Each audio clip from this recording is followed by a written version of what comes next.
17 апреля Витебская область наконец-то прорвало. Пасека гудит, пчела идет на иву.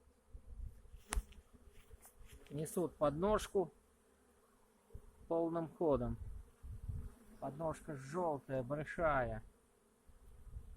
Но в основном желтого цвета. Немножко попадается математики, тоже желтые.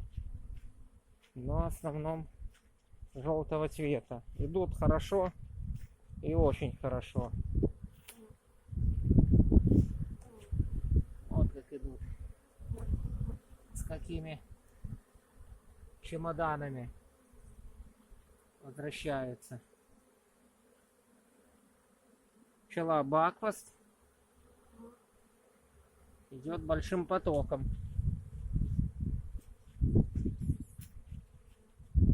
Плюс 17, около 2 часов дня.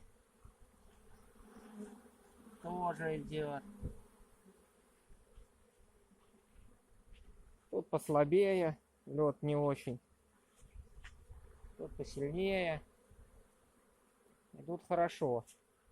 Что на данный момент у нас только? Груша вот ранняя еще не зацветает. Клен не зацвел. Ива только. Ива, математика немного. В основном ивняки. Еще сады не цветут в Витебской области. Как-то так на данный момент.